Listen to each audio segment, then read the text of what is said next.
Reverend Martin Luther King preaches a doctrine of nonviolent insistence upon the rights of the American Negro.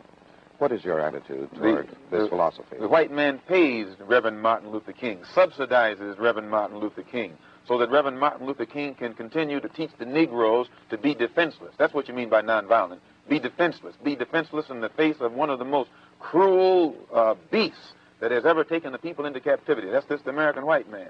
And they have proved it throughout the country by the police dogs and the police clubs. 100 years ago, they used to put on a white sheet and use a bloodhound against Negroes. Today, they have taken off the white sheet and put on police uniforms. They've traded in the bloodhounds for police dogs, and they're still doing the same thing. And just as Uncle Tom, back during slavery, used to keep the Negroes from resisting the bloodhound or resisting the Ku Klux Klan by teaching them to love their enemy or pray for those who use them despitefully. Today, Martin Luther King is just a 20th century or modern Uncle Tom or a religious Uncle Tom who is doing the same thing today to keep Negroes defenseless in the face of the fact that Uncle Tom did on the plantation to keep those Negroes defenseless in the face of the attacks of the Klan in that day.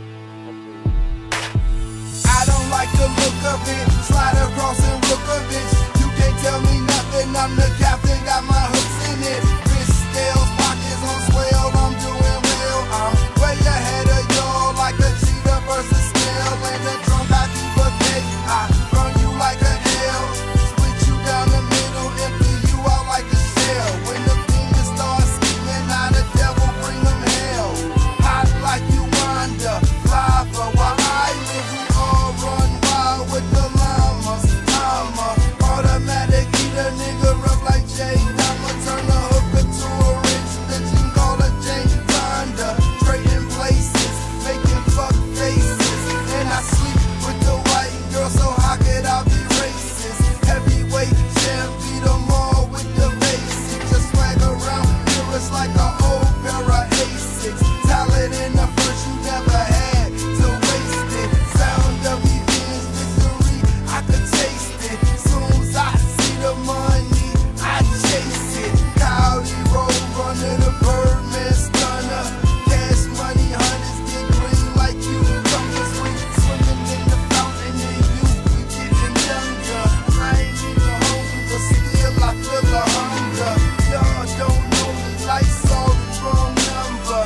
Been down and out, but never been under. Back on top with a roar like thunder. Lightning, over fast striking. My life exciting. Not to tell these slaves stop fighting. See the plot to me, run wild like Vikings. And as they become, develop this political maturity, they're able to see the recent trends in these political elections.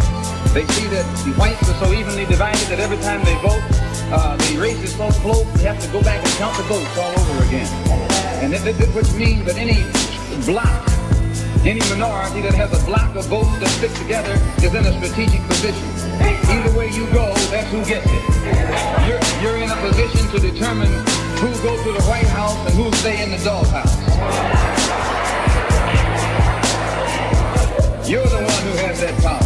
You can keep Johnson in Washington, D.C., or you can send him back to his Texas cotton patch.